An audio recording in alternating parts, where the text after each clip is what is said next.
Hey everyone, welcome to Gaijin Sake. My name is Arturo Ureña Hamelitz.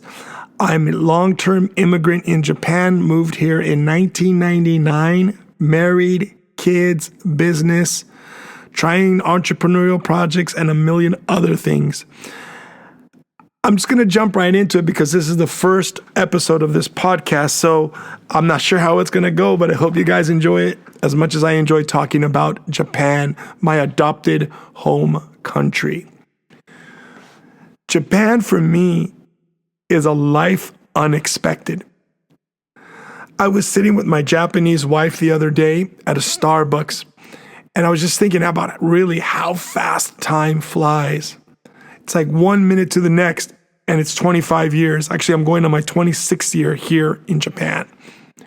I grew up in South San Diego in the 70s, Mexican-American family.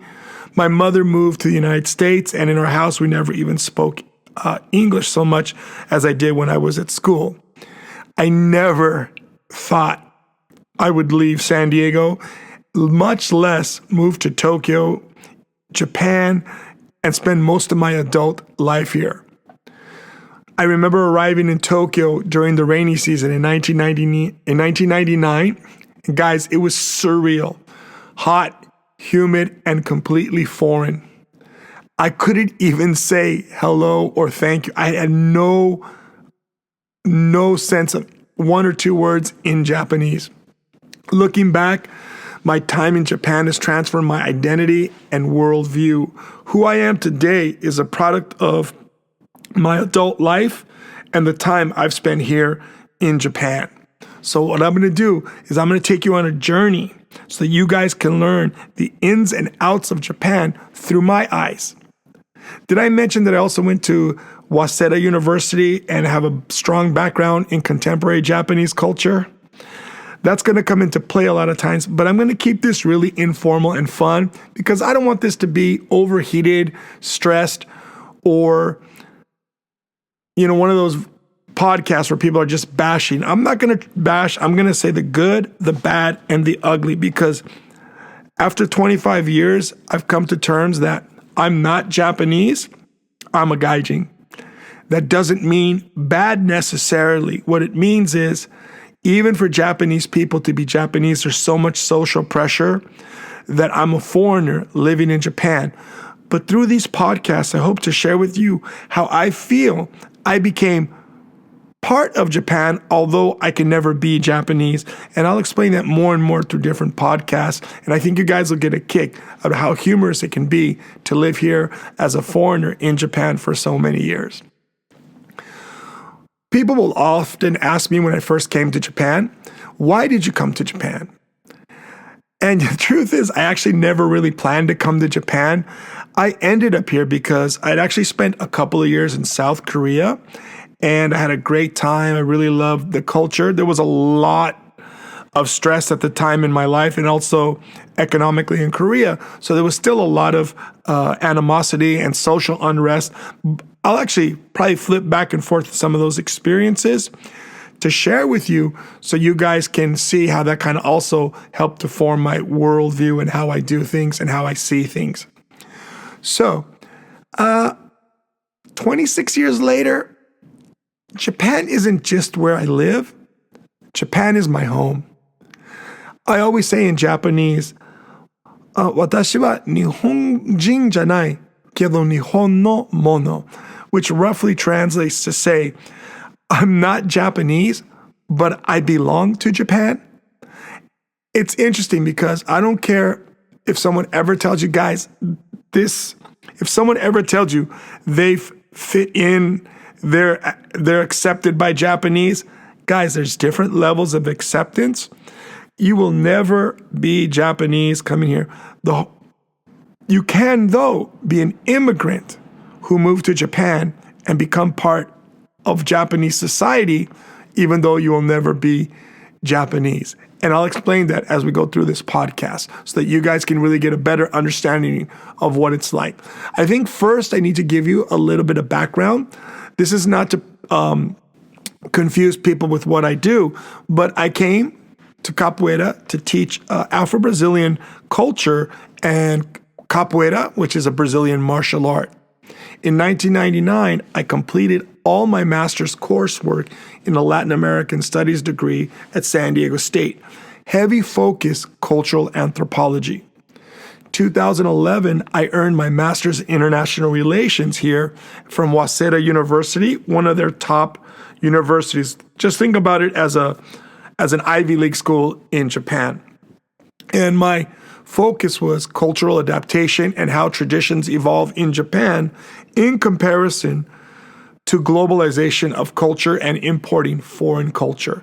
So before I was even able to start writing my thesis, my professor, who was a fantastic mentor, you have to become an expert in contemporary Japanese society, or how can you write about contemporary Japanese society?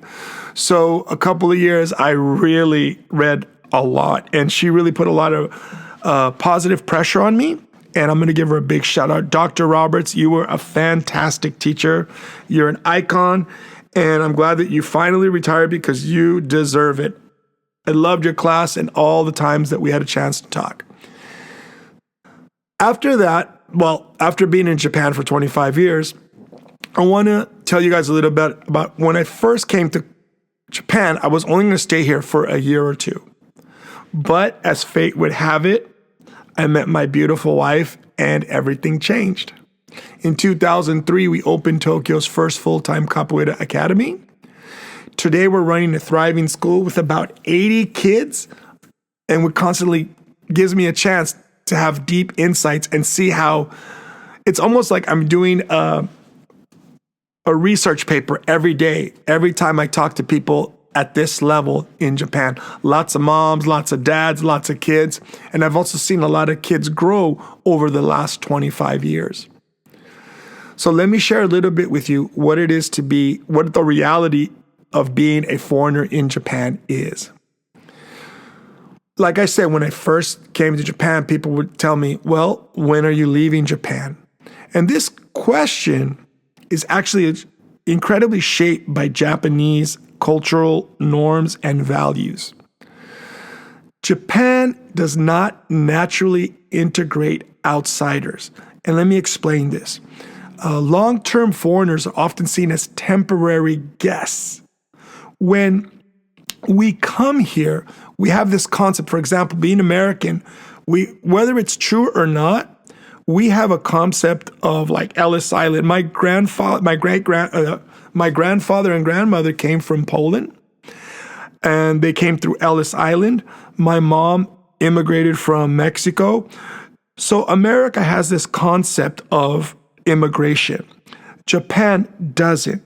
But a lot's changed, and although it's not like public common knowledge, Japan is changing. It is becoming more and more immigrant friendly. And I'll just tell you, from my opinion, what I've seen, and also from what I've researched and things that I've heard from people who actually research and are part of this kind of conversation. So put it in perspective. In 1999, foreign residents made up 1.7 of Japan's population.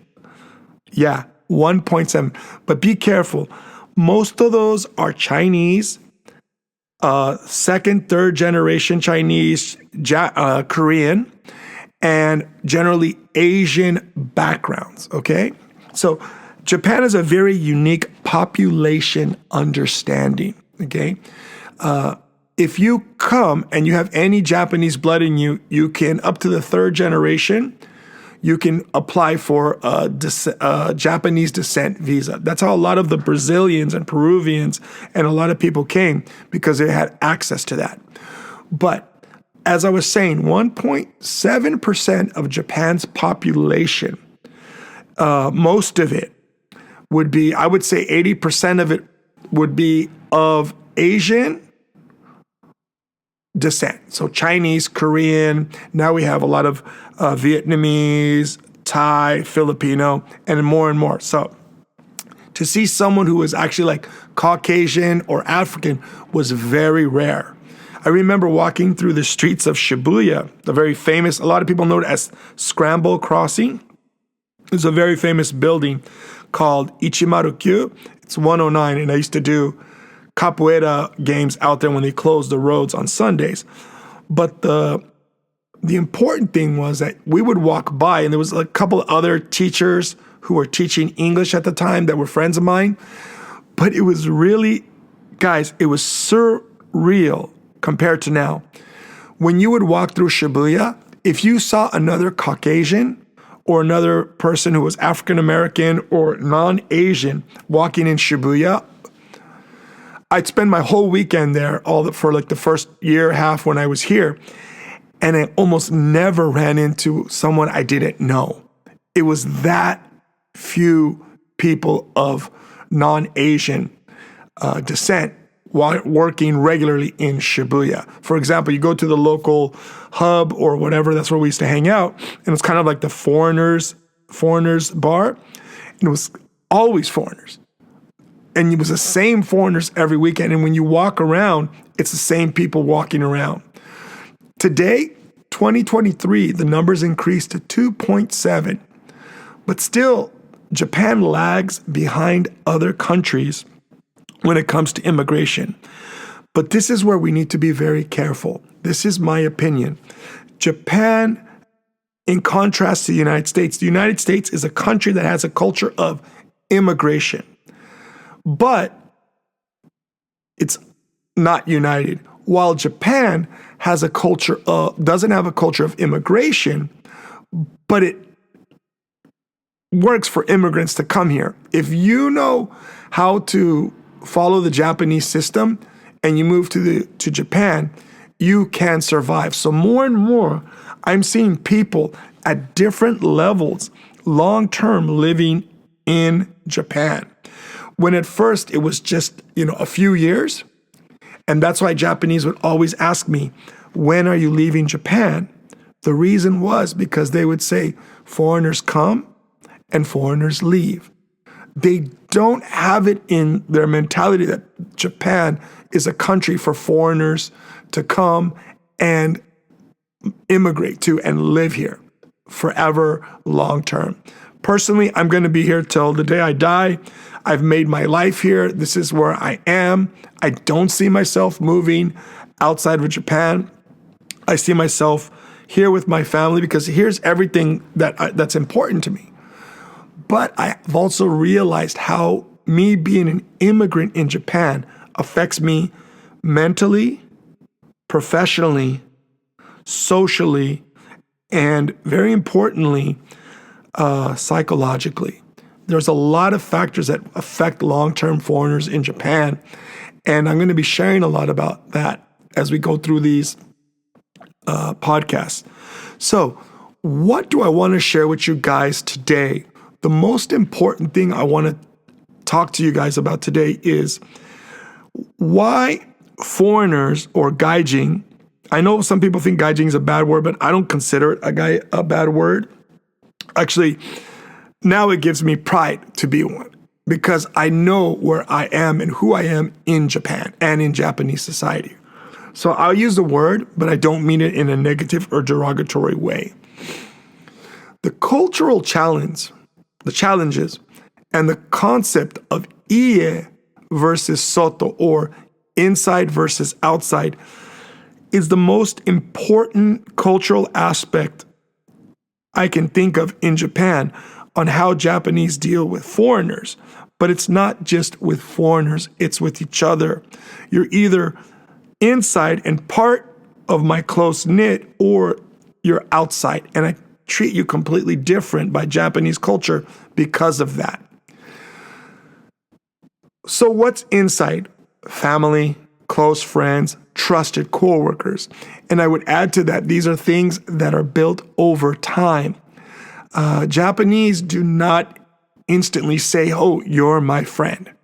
It takes time, and there's a lot of examples that I'll give in the future of how friendship works. I think the concept of friendship in Japan is so interesting, and I really want to share so that maybe people who are here long term can better understand and create the network of friends that is necessary anywhere so that you can survive and have a good emotional state and thrive as an immigrant in Japan. So I want to give you what the outside is, soto. Strangers, foreigners, those not part of the inner circle.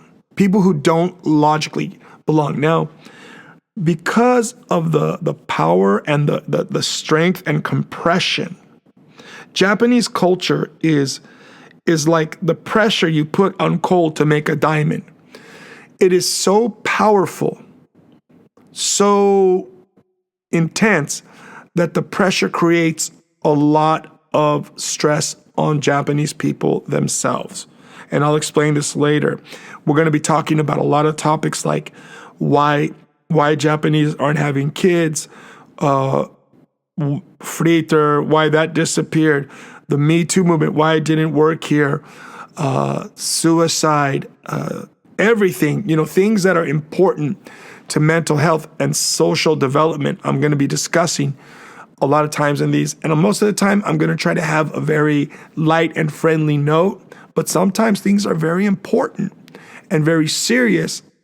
And I want to be able to be diplomatic, yet maintain integrity when I tell you guys about how I see things so that you can follow my thought pattern and better understand how it is to live in Japan long term. Okay? So early on, I was firmly in the soto category, just another foreigner passing through. Over time, what changed? I started building a family, a business, and this will give me a very unique place in Japanese society. Although I will never fully be considered a Japanese person, over time, I will be considered part of the landscape. I want to say community, but like the landscape, right? As I have a business here for over 20 years in the same place, I'm part of here. I've actually had a lot of Japanese who've grown up around here that I speak to say, oh, if you're not here, it would be strange. It's because it's like the neighborhood rice shop. It's been there for 3 generations. If it was gone, it would be strange. Not missed, because you're soto, but it would be strange. Hopefully people would miss me because I try to do my best to be friendly to everybody and positive. So I might not have what other people see as a similar opinion about Japan, but like I said, I love my life here in Japan. I love my family, friends, my community, especially the community I built. And if you don't have this access to this positive community, or if you're not developing, the pressure of living in Japan can be almost like a crazy pill. It can make you stressed. It can make you angry. And you will run into a lot of people who've been here for a long time who are incredibly negative and anti-Japanese. But they are part of the landscape because they've been here so long. So being here for a long time is also important to be part of the landscape, but also how you develop your life logically according to Japanese cultural norms and values. I want to tell you guys a story that kind of fits this point. When I first came to Japan, and my wife and I in 2003 opened our academia, it's in Tokyo. The area is called Magome, but it's about, let's say, 3, if you were thinking from Shibuya, because everybody knows Shibuya Station, Meguro Station, Shibuya Station, Ebisu Station, Meguro Station, Gotanda on the Yamanote line. Switch over to the subway, which is the Asakusa line, and go towards Nishimagome, which is in Togoshi, Nakanobu, then my station.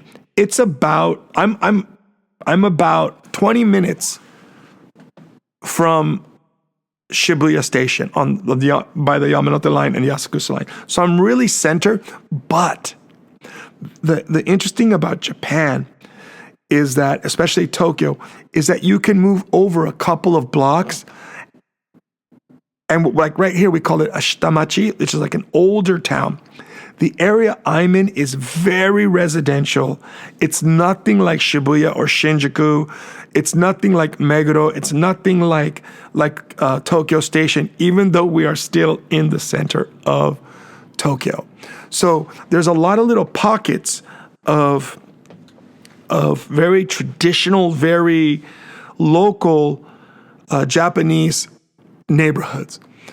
And this is where I'm living now. And when I first came, there was an older German guy that I met.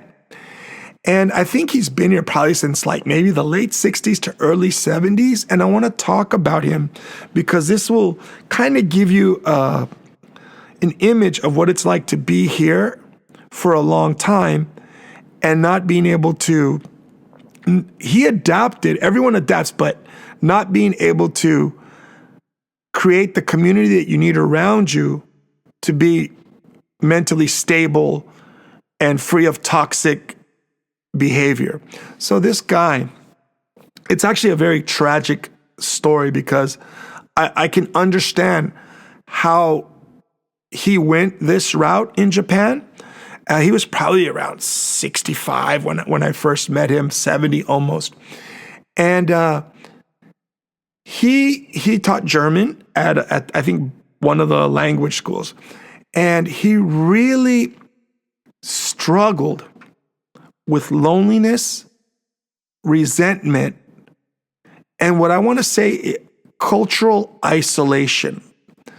He was always alone when he was walking in the streets. I never saw him with anybody. My wife actually said he knew the daughter or one of the sons, I can't remember, it's an old story, that actually went to school with her older sister.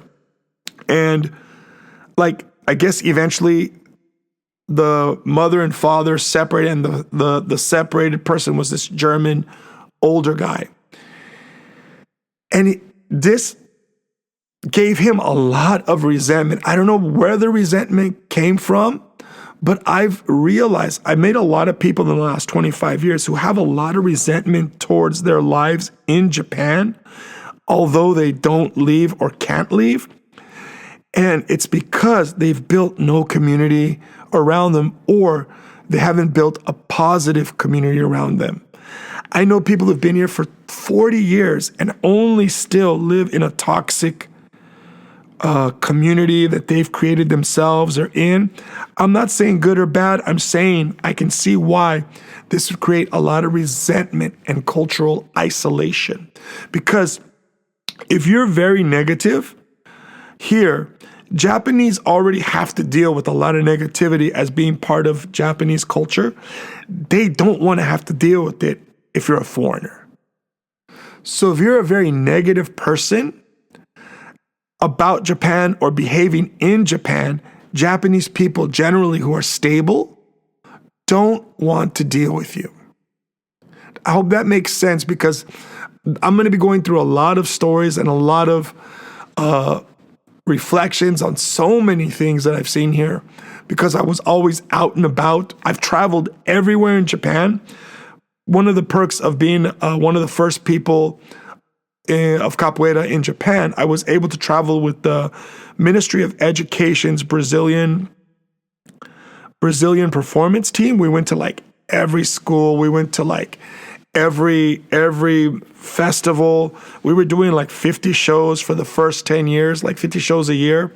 It was a lot. And we got a chance to travel, and I got a chance to discuss with a lot of people these kinds of topics, because I'm always curious about Japanese culture, especially contemporary society.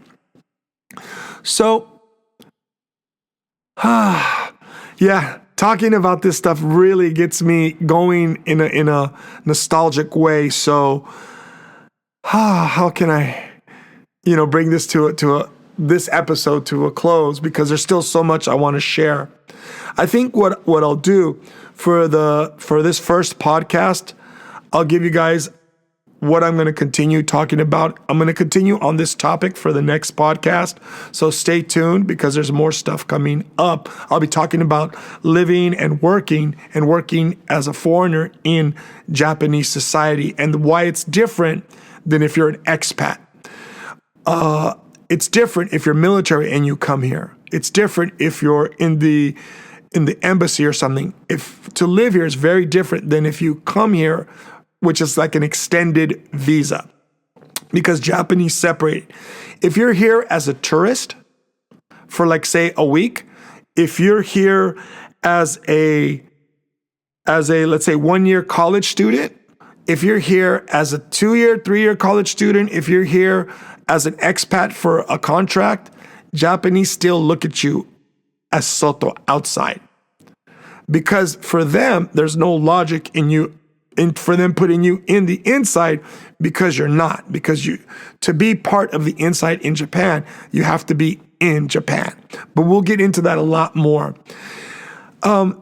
This journey, this new Gaijin Sake podcast is dedicated to those who have shaped my life. Friends like Disco, TK, Ni-chan, Taka, Gus, and Keith, who have been with me, been my friends here, and have spent time here in Japan.